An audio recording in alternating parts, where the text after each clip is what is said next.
So let's wait for some time. So all the students are joining.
So I start now.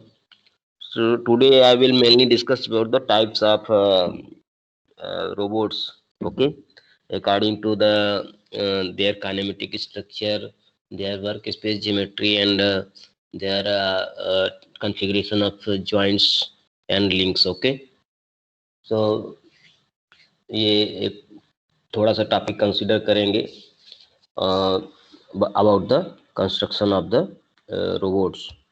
So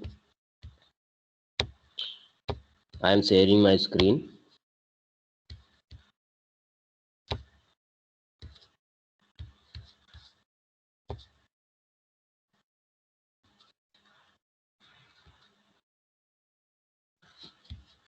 Can you see my screen?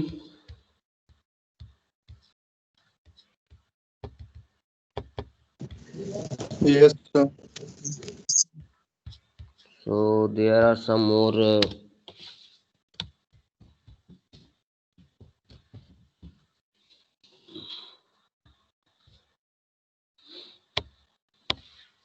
so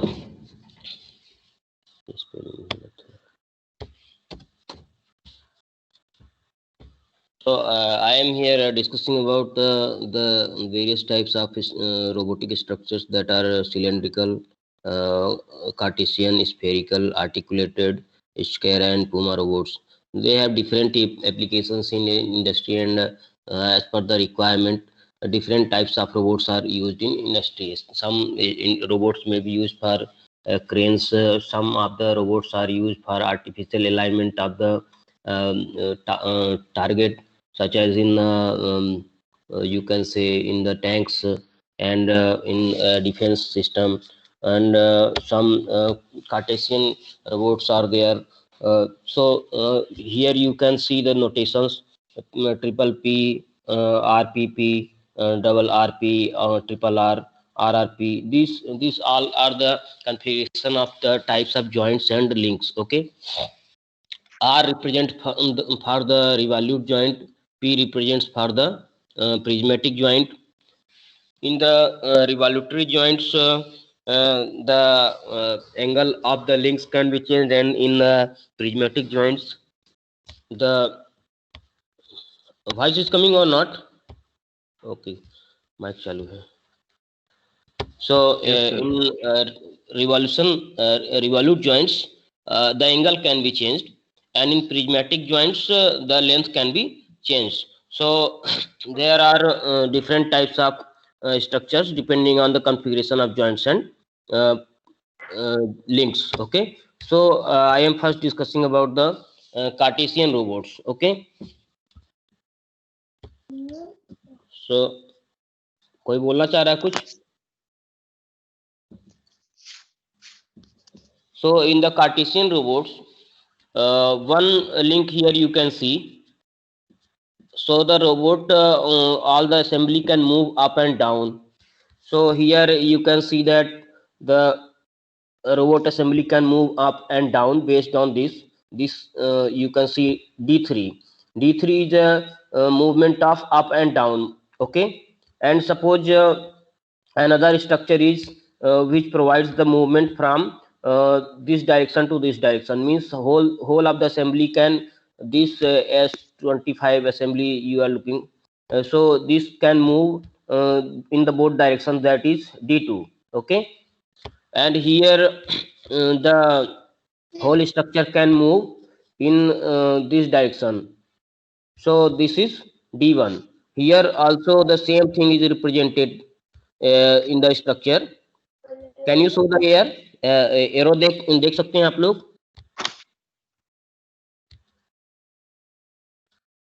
arrow देख रहे हैं ना आप लोग? Yes, sir. Yes, sir. Yes, sir. Yes. So Yes, sir. here you can see that this is the base structure. Here this is the base structure, and a groove is there, and whole assembly can move in this direction. So this is a D1, and another assembly is here. So this whole assembly can move in this arm. So this will represent the variation of the uh, distance D3.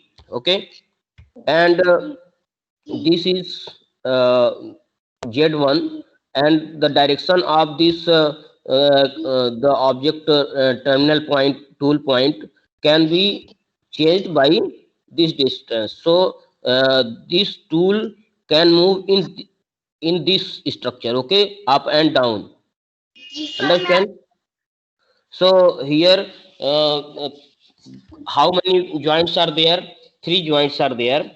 One joint is here. This is prismatic joint, because the length of this joint is moving. Okay, so this is a type of Cartesian. This is X, Y, and Z, suppose. So whole of the any point can be defined based on the Cartesian positions of the robot. ये समझ में आ गया आप लोगों को?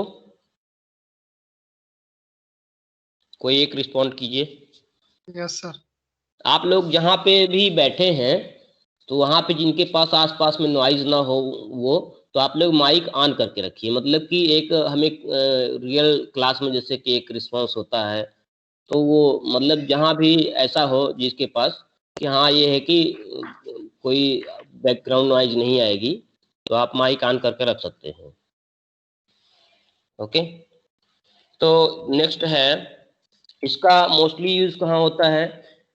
Gentry shop in there are in industries, and that is also a crane, means they are suspended above the civil structure, and they have the horizontal, vertical, and up down movements for they are used for positioning the payload, such as they have to remove the motor from one place and put it in another place. So they will take the motor and take it up and move X direction, and then they can move also in the Y direction. So this cranes represent the Cartesian robot. Okay, so these are very easy to drive. This control is easy to derive, and models are very easy. So they are very rigid and stiff, and they can deliver large loads and high precision in positioning. However, they have some disadvantage, such as you can see here that here in back side there is some structure which is not in use, and it may obstruct some other assembly line works. So actually the robot takes more space, and it has less work space comparatively. Okay, so this is the main problem of this Cartesian robot. Cylindrical robot. In cylindrical robot, what happens, you can see here, one revolute joint is here. Also you can see one revolute joint is here, and one movement is up and down, another movement is here and there. So the radius of the cylinder is changed by adjustment of this arm. In both the directions this arm can move, so the radius of the cylinder is varied. However, the height of the cylinder is varied by moving of this assembly in up and down. Okay. On and the angle of this whole structure, can be varied by this revolute joint. So what is here, one revolute joint is here in the base, one revolute joint is here, and another is a prismatic joint here, and this is a prismatic joint. So two prismatic joints are there and one revolute joint is there. So starting from the rigid body base, we have the revolute joint, prismatic joint and prismatic joint. So here you can see in the representation how it takes the workspace, 3D workspace. Okay. So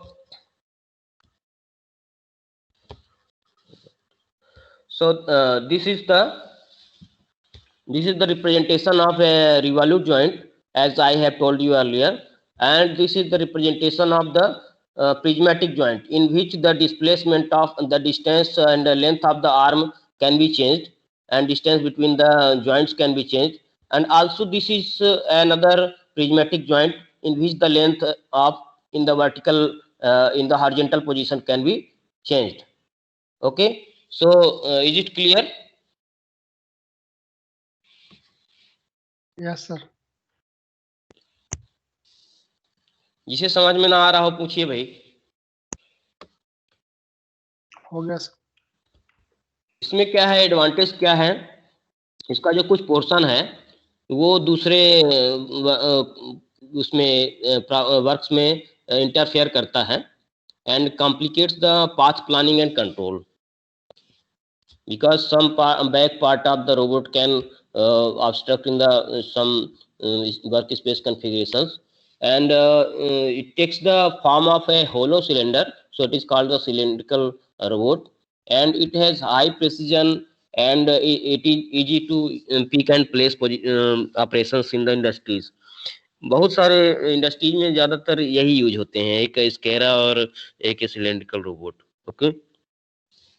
तो painting वगैरह के लिए है, tool positioning के लिए है, तो इसके लिए ये स्फेरिकल है। In spherical robots what is happening here, जैसे ये आपका वो है क्या बोलते हैं उसको, टैंक्स है, डिफेंस में टैंक्स आपने देखा होगा, एंड अगर वो इलेक्ट्रिकली ऑपरेटेड है या कि कंट्रोल सिस्टम से ऑपरेटेड है, आजकल तो एडवांस टैंक्स आ रहे हैं, तो there is some command and they line themselves in that direction. Okay, so that is a type of spherical robots. Okay, so in there one structure is here, so this is a revolute joint, so all the structure can rotate horizontally. Okay, it can take any angle theta. Now one of there is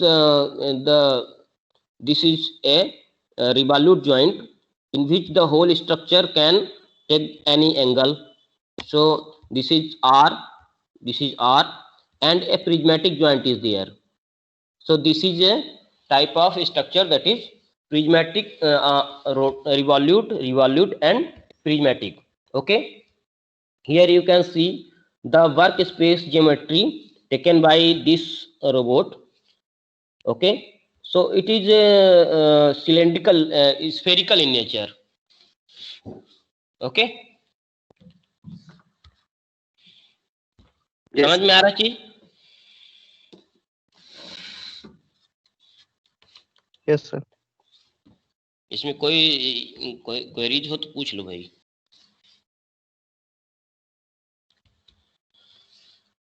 अब है articulated robot, ये भी industry में बहुत use होता है। Articulated robot में क्या है, there is a base and after base there is a movement of angle theta. So this base provides the movement in any direction. Theta can be changed horizontally.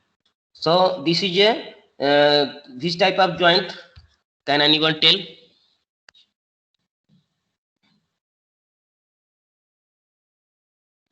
Sir R R R R मतलब revolute joint. okay. So this one is revolute joint. Now exactly the according to the axis of this revolute joint, one another revolute joint is here. The axis is perpendicular to this axis, the axis of this revolute joint. Okay, so these two axes are mutually perpendicular. अगर इसका axis ये है और इसका axis ये है तो ये एक दूसरे के परपेंडिकुलर में है. So you can see here the axis of the revolute joint on the base is this, and axis of revolute joint on the second position is this. So this can move in any direction. Okay, तो यहाँ जो ये position है 1 और 2, ये these two joints make a planar movement. ये एक planar movement बनाते हैं. Okay, and this planar movement together with this position and इस टूल का पोजीशन एंड डिस्टेंस चेंज हो सकता है, ओरिएंटेशन एंड डिस्टेंस चेंज हो सकती है. if the angle is reduced here, the length can be changed. Okay, and how the orientation can be changed, this angle is varied. अगर इसके बीच का angle बदल दिया जाए तो क्या होगा, the distance of this joints will be minimised. इसके बीच का डिस्टेंस कम हो जाएगा अगर एंगल कम कर दें. अब डिस्टेंस कम करके और हमें एंगल भी कम करना है. Suppose that our point is here, then what we will have to do, this angle has to be reduced, and this angle, this arm, this link has to be oriented like this, and this some point will go here.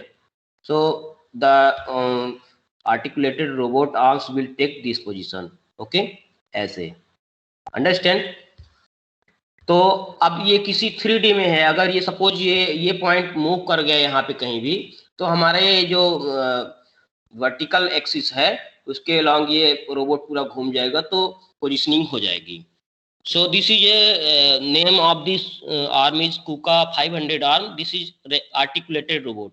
In other terms, if you say in the terms of joints, types of joints, what you can say here, which type of this robot is?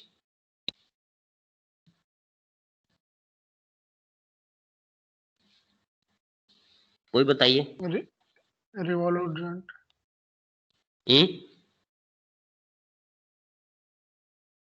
कितने इसमें कौन कौन से joint हैं?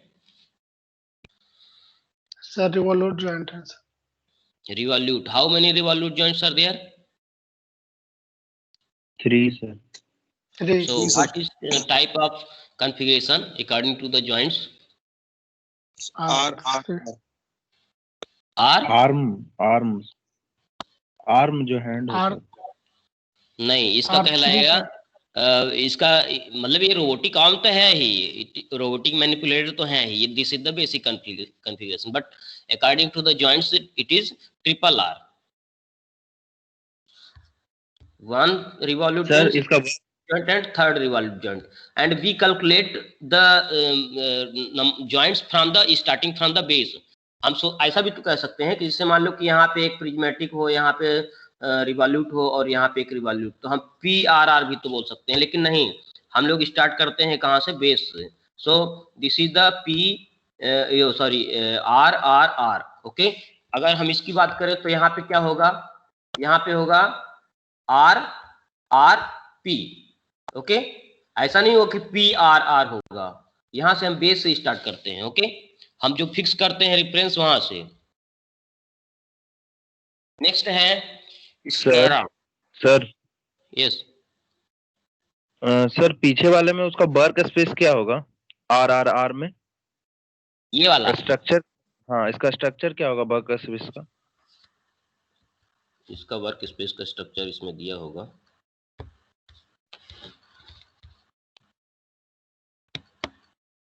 Work space का structure इसमें पूरा spherical रहेगा। आप बता रहा हूँ, इसमें ज्यादा वो करने की जरूरत नहीं। देखो सपोज कि ये एक फिक्स पोजीशन है और इसकी डिस्टेंस तो बहुत कम है। The length of this joint to this joint is very small. Okay, so suppose that Yes, sir. जो डिस्टेंस है मेनली यहाँ के डिस्टेंस वेरिएशन पे डिपेंड करती है ऑब्जेक्ट की। तो ये एक रेडियस हो गया, एज्यूम करो कि यहाँ से एक ये रेडियस है। Okay okay, radius and horizontal and vertical angles are changed. तो हॉरिजॉन्टल और वर्टिकल, हॉरिजॉन्टल एंगल तो यहाँ से चेंज हो गया और वर्टिकल एंगल ये दोनों आर्म की पोजीशन से चेंज हो गया। ओके, हम आपको दिखाते हैं व्हाइट बोर्ड के थ्रू दिखाते हैं आपको। सर ये हॉलो स्फेयर रहेगा ना सर? बता रहा ना। और पूरा स्फेयर भी नहीं होगा शायद।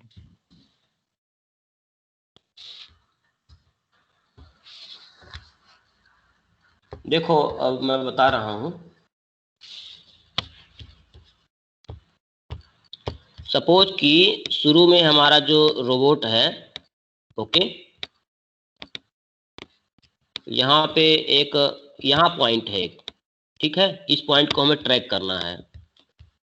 तो हमारा जो एंगल है वो कितना होगा यहाँ पे, और सपोज कि हमारी रिफरेंस डायरेक्शन ये है और जो पूरी स्ट्रक्चर की रिफरेंस डायरेक्शन यहाँ पे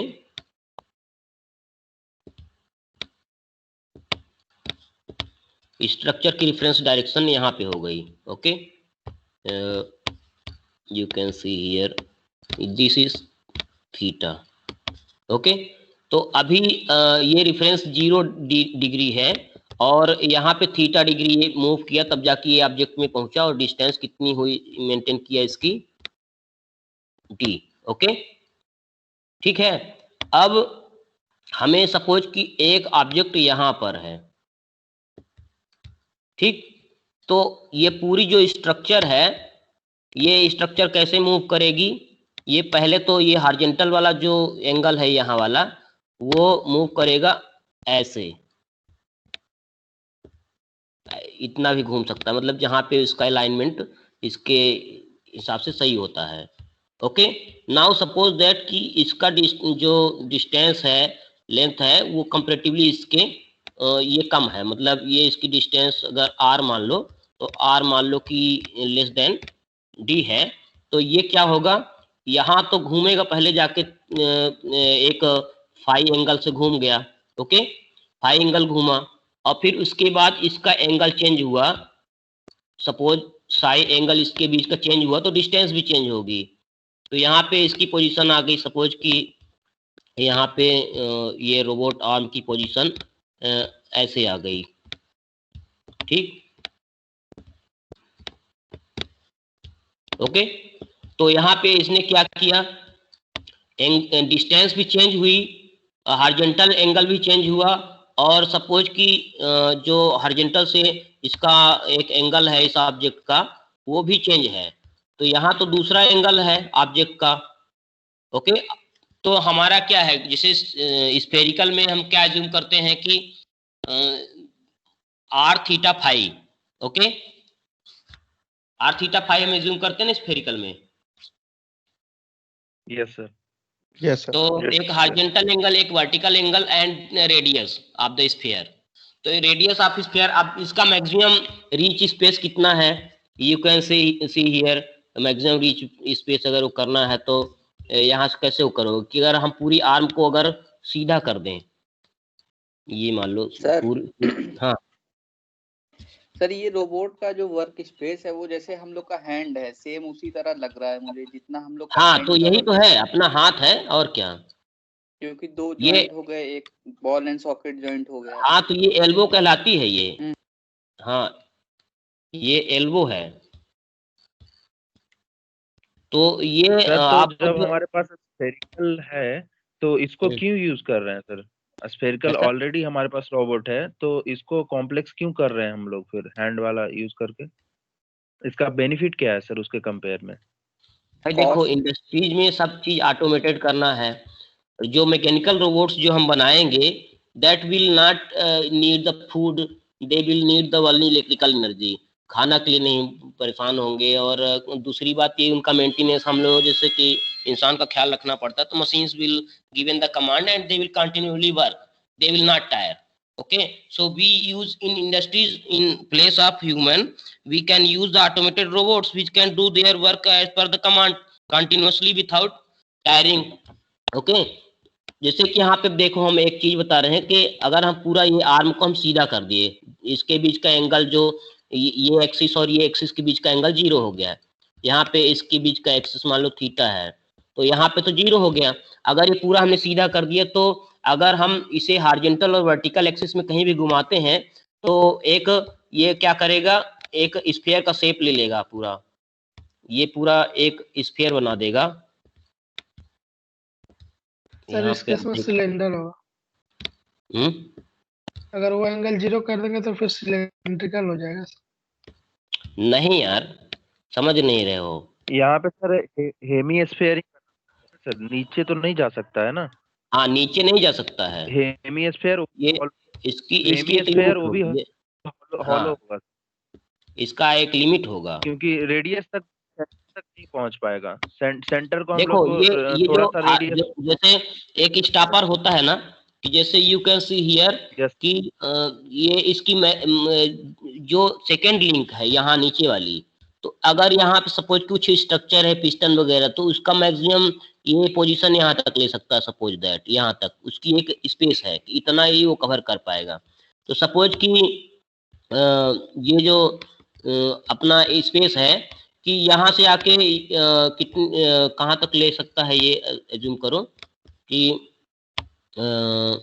यहाँ से ये यहाँ तक मान लो एज्यूम ये ले लिया, ठीक है। इसके बाद यहाँ स्टॉप है, मतलब यहाँ पे नहीं हो सकता।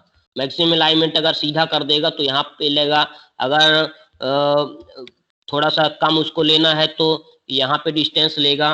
ओके, थोड़ा और छोटा ऑब्जेक्ट है, कम ऑब्जेक्ट रखना है उसका लेंथ, तो यहाँ पे ऐसे कर सकता है। Okay, understand? ये पॉइंट है सपोज, तो इसमें क्या करेगा, एंगल बना लेगा दो एल्बो के बीच में, तो इस पॉइंट को एक्सेस कर लेगा। अगर और दूर है ये पॉइंट तो क्या करेगा, इसका बीच का जो एंगल है यहाँ पे ये थोड़ा और ज्यादा बढ़ा लेगा। ऐसे ही अब मैक्सिमम अगर यहाँ पे ये पॉइंट है तो क्या करेगा, इसको रीच करने के लिए ये पूरी दोनों एल्बो मतलब दोनों जॉइंट्स एक अलाइनमेंट में हो जाएंगे। अंडरस्टैंड? तो आपको ये समझ में आ रहा है क्या? Yes sir. ये पूरा जो है ये यहाँ भी पूरा घूम सकता है ऐसे यहाँ तक, सपोज दैट कि यहाँ के बाद उसकी एक मैक्सिमम लिमिट है कि इससे ज्यादा ये जो ये वाली आर्म है और इससे ज्यादा पूरा वो अलाइनमेंट यहाँ से ज्यादा नहीं ले सकता। ओके, यहाँ से नीचे नहीं जा सकता वो। ओके, और इधर भी यहाँ से नीचे नहीं जा सकता। तो इसकी टोटल स्पेस कितनी हो जाएगी हमारी, यहाँ से लेके और यहाँ तक। अंडरस्टैंड? अब इसमें वो रेडियस डिस्टेंस भी घटा बढ़ा सकता है। ओके, ये डिस्टेंस घटा बढ़ा सकता है, प्लस और क्या कर सकता है, एंगल चेंज कर सकता है। तो हॉरिजॉन्टल एंगल और वर्टिकल एंगल अगर दोनों चेंज करेगा तो स्फेरिकल है फिर, ठीक है। अगर केवल एक ही एंगल चेंज कर पाए तो सर्कुलर हो जाएगा, वो प्लेनर में आ जाएगा। ओके, सपोज दैट कि अगर ये हमारे पास एंगल नहीं है, we have not this joint and this is fixed, so these all joints will make a planar robot. So if we are moving all the in all the positions, all the angles, all the distance, only a circle will be covered. Okay, एक ही plane में रहेगा, एक circle cover होगा और वो उस circle के अंदर कहीं भी वो उसका एंड इफेक्टर हो सकता है। अंडरस्टैंड? अगर ना समझ में आया है तो हम ये पूरा फिर से समझा देते हैं सर। यस, सर ये θ2 एंगल जो है एल्बो वाला, वो कितना मतलब उसकी रेंज कितनी होगी, 0 से 360 या 180 तक? इसमें 180 नहीं, इसमें क्या है कि आप देखिए कि सपोज दैट कि यहाँ पे अगर हम ये जॉइंट लेते हैं, ठीक है, और हम इसको मैक्सिमम यहाँ पे टर्न कर दिए, तो यहाँ पे तो ऐसा है ना कि कुछ स्ट्रक्चर ऐसे यहाँ पे अब टकराने लगेगी, तो उससे कुछ एक लिमिट ऑफ एंगल होगा कि इससे ज्यादा हम कम नहीं कर सकते। ओके, सपोज दैट कि स्ट्रक्चर बहुत अच्छे से बनाई गई है प्रिसाइजली, और इस हिसाब से बनाई गई है कि दोनों के बीच का एंगल 0 किया जा सके सपोज। ओके, तो सपोज कि आपका जो जॉइंट है वो ऐसा बना है, ऐसे बना है, और आपका दूसरा जॉइंट जो है ऐसे बना है। ओके, यहाँ पे ऐसा कुछ स्ट्रक्चर बनाया है कि आपका दोनों का जो एंगल है ये कितना किया जा सके। अभी इसके बीच का एंगल कितना है, ये एक्सिस इसकी इधर है, तो इसके बीच का एंगल पूरा 180 हो गया। ओके, अभी अंडरस्टैंड, तो अभी तो ये पूरा एक्सिस इसके बीच का एंगल एकदम 0 हो गया।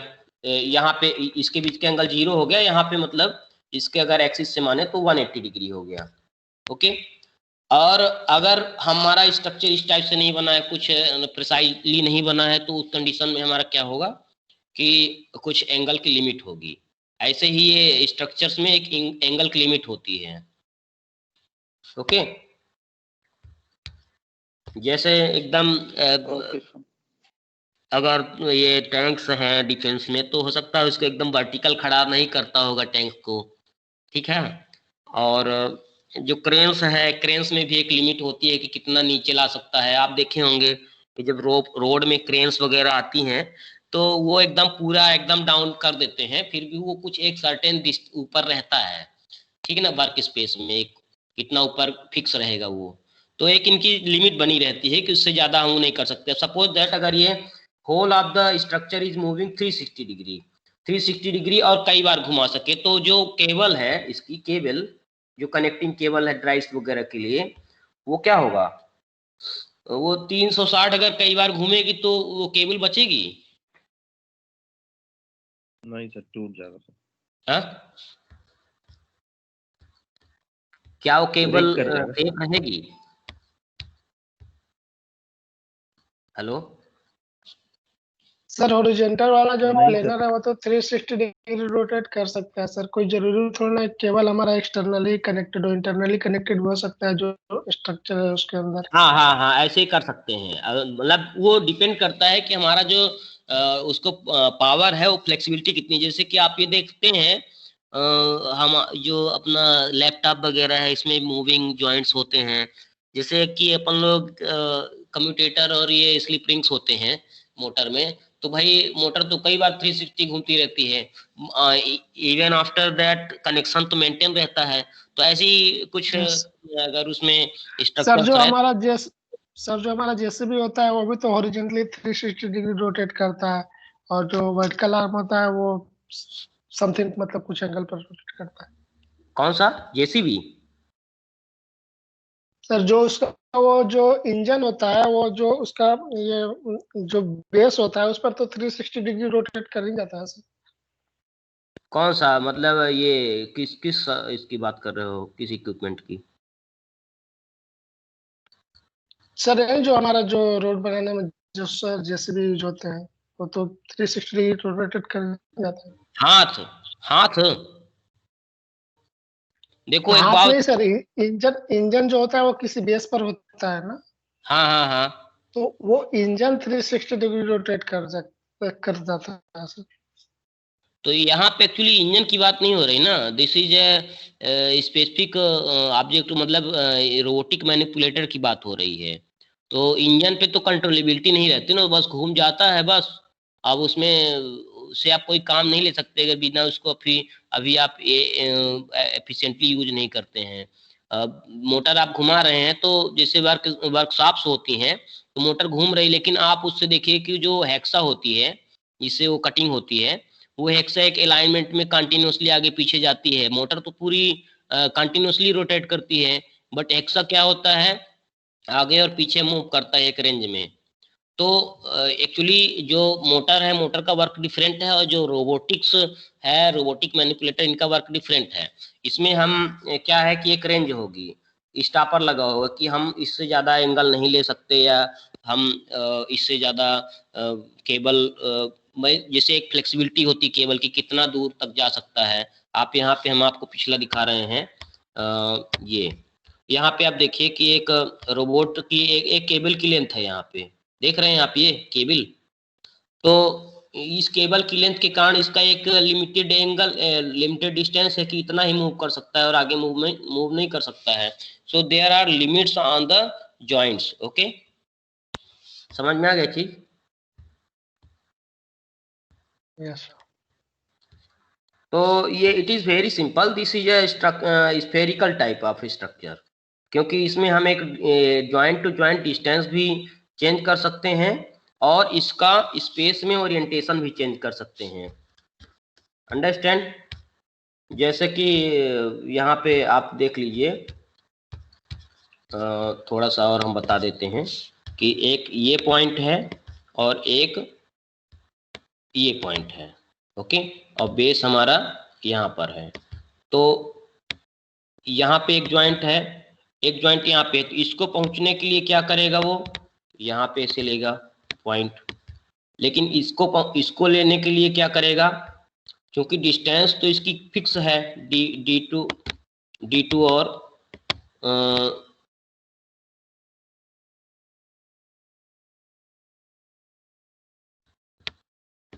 ऐसे ले लेगा पॉइंट। ओके, तो ये वाली जो आर्म है उसकी पोजीशन ये हो गई और ये वाली आर्म की पोजीशन ये हो गई।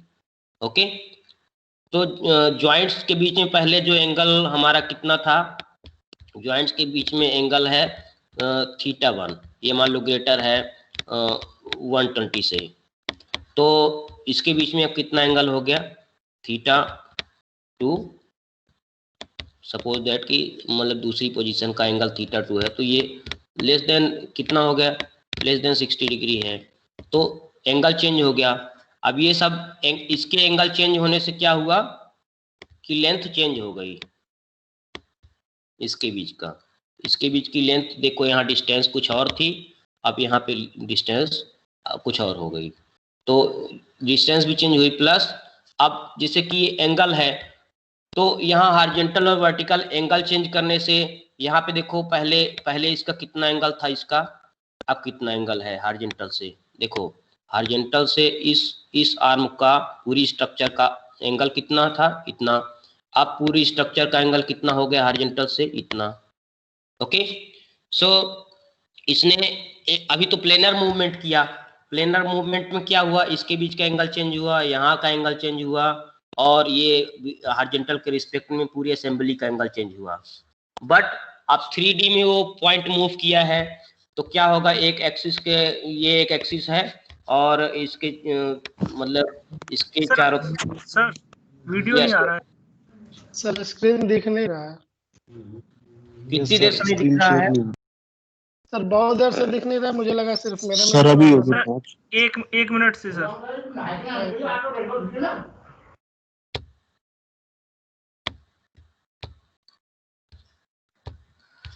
maybe some problems may be there।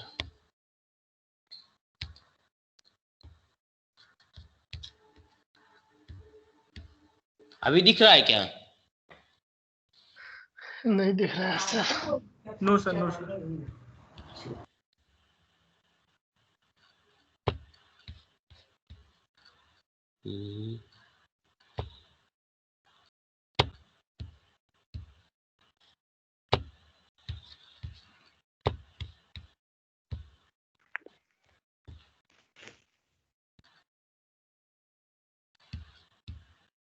अभी दिख रहा है क्या?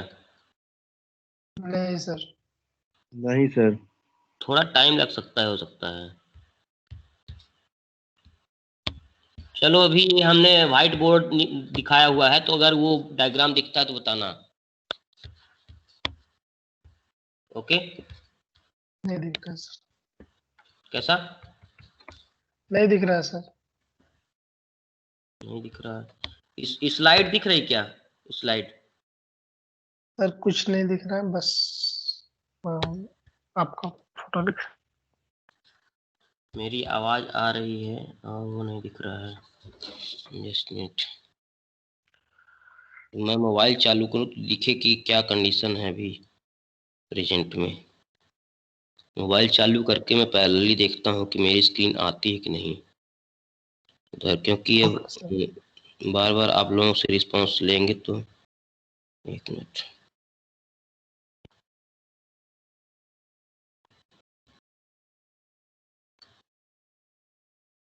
रोबोट में implement control, रोबोट।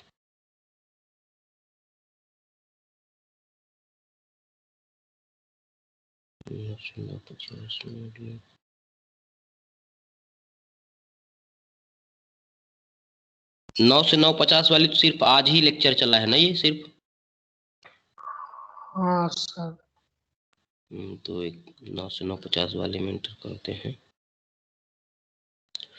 तो ये आप लोगों को ये सब्जेक्ट कैसा लग रहा है? बढ़िया लग रहा है। अच्छा लग रहा है सर, ठीक लग रहा है। धीरे धीरे ऐसे सब नॉलेज होता जाएगा रोबोटिक्स का, फिर तो तुम लोग रोबोट बनाने लगोगे घर में, हमको मालूम है। जाओगे वही सोच रहे हैं सर। सर न्यूमेरिकल्स भी है सर? सर न्यूमेरिकल्स भी है? सुनो, अगर तुम लोग अगर रोबोट बनाओ ना, तो रोबोट पे मतलब मैं भी हेल्प कर सकता हूँ प्रोजेक्ट में, अगर बना रहे होगे तो अपने की इसमें एमटेक में कोई रोबोट पे ही रिसर्च कर लो कि हम ऐसा ऐसा रोबोट बना रहे हैं, कुछ नया स्कीम लगाओ उसमें, और क्या। सर हम लोग को प्रोजेक्ट बनाना है क्या? नहीं तो प्रोजेक्ट नहीं, जैसे कि वो तो करोगे ना अपना क्या बोलते हैं उसको, थीसिस तो करोगे ही ना। हाँ सर, तो हेल्प तो आपसे ही लेना पड़ेगा। हाँ तो रोबोटिक्स का फील्ड बहुत अच्छा है। देखो हमारा जो जो एमटेक का जो वर्क है वो रोबोट पे है, मतलब रोबोटिक व्हीकल पे। एक हमारी बुक भी पब्लिश है इसमें, मतलब जो मेरी थीसिस है उसको मैंने पब्लिश किया था, तो लैम्बर्ट पब्लिकेशन की है। तो उसमें मैंने जो रोड में व्हीकल्स, जैसे कि डिवाइडर है और स्पीड कितनी चलना है, अगर कोई पास में व्हीकल आ गया तो उसमें कोलिजन ना हो, तो उसके लिए मतलब बहुत सारा, जिसे मल्टी स्टेज फजी जो है उसको हमने यूज किया था, कि अगर हम एक बहुत सारे इनपुट्स लेके और एक आउटपुट बनाते हैं तो फजी एक सिंगल स्टेज पे बहुत लोड आएगा। तो जैसे हम लोग क्या करते हैं कि जब कई सारे काम रहते हैं तो पहले एक दो काम को निपटाते हैं, फिर थोड़ा रुक के दो तीन काम को और निपटाते हैं। तो फिर उसमें सक्सेसिव लिए थे, सक्सेसिव फजी स्टेजेस।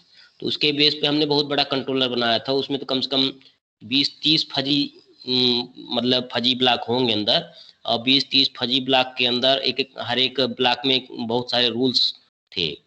तो वो कंट्रोलर काफ़ी कॉम्प्लिकेटेड था, 6 महीने में कंट्रोलर बना था।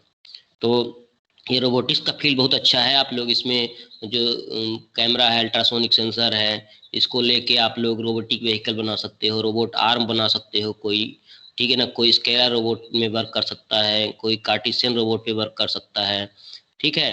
उससे डिफरेंट आप टास्क दे सकते हो कि ये टास्क के लिए सुटेबल है ये, ठीक है। और मतलब जो टास्क अभी तक लिए नहीं गए रोबोट से, पार्टिकुलर कार्टेशियन स्फेरिकल रोबोट से, तो वो टास्क के लिए उसकी वैलिडिटी देखो कि हाँ क्या ये टास्क कर सकता है रोबोट, इसमें क्या कम प्रॉब्लम्स हैं उसको मैथमेटिकली एनालाइज करो। तो इस पे भी एक रिसर्च कर सकते हो आप लोग। स्क्रीन नहीं आई ना अभी?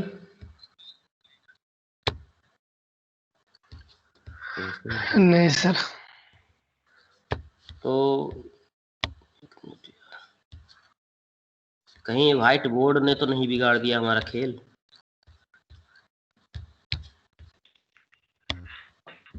कैसे सर एक बार क्लियर है ना? ये बताओ, तुम लोगों को एक लिंक भेजा है मैंने व्हाट्सएप में, मिली? यस सर, देखा था। तो वो तुम लोगों के लिए है, तुम लोगों का लेक्चर है, जब कभी भी एक्सेस करना हो तो वो चैनल में चले जाओ, ठीक है ना। उसमें सब हमारा पर्सनल चीज़ें अपलोड कर देते हैं, क्योंकि डेटा, ये ड्राइव वगैरह का कोई भरोसा नहीं है ना, कब डिलीट हो जाए, कब क्या गायब हो जाए कोई चीज़। तो उसको एक सुटेबल जगह में रखती हैं। जब डेटा है और यूट्यूब है तो भाई कुछ दिन तो सेफ रहेगा ही उसमें, कि नहीं। तो तुम लोग अपना परीक्षा के टाइम में जब भी देखना हो, रिपीट करना हो, तो लेक्चर का नंबर उसमें डाला हुआ है, डेट भी डली हुई रहती है, तो आप लोग उसको देख सकते हो, ठीक। ठीक है। ये मतलब एक अच्छी बात रहेगी आप लोगों के लिए कि नहीं? अब देखो तो अभी तक आपने कहाँ तक देखा था? आर्टिकुलेटेड रोबोट तक, ओके। अभी इसमें एक पूमा रोबोट है और स्कैरा रोबोट है, ओके। तो अभी स्क्रीन ही शेयर नहीं हो रहे तो कैसे करें? आप लोग एक काम करिए ना, बुक्स तो सर होंगी आप। हमारी लैब है 10 बजे से। अच्छा, लैब है 10 बजे से, ठीक है। तो अटेंडेंस मैं ले लेता हूँ। और ये आज मैकेनिकल वाला स्टूडेंट नहीं आया क्या? है, प्रेजेंट है मैकेनिकल वाला, क्या नाम है उसका? सजल। हाँ शायद। चलो ठीक है, हम अटेंडेंस डाउनलोड कर रहे हैं। अब इसमें जो अब्सेंट होगा तो हम उसकी गारंटी नहीं ले सकते, ओके।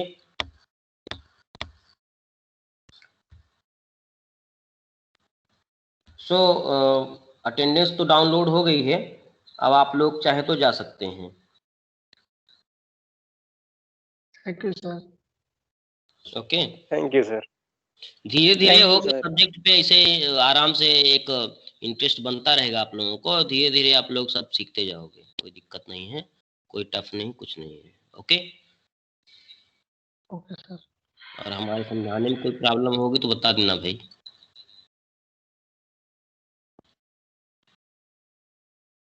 Okay sir. ठीक है, thank you thank you sir. Sir. नमस्ते।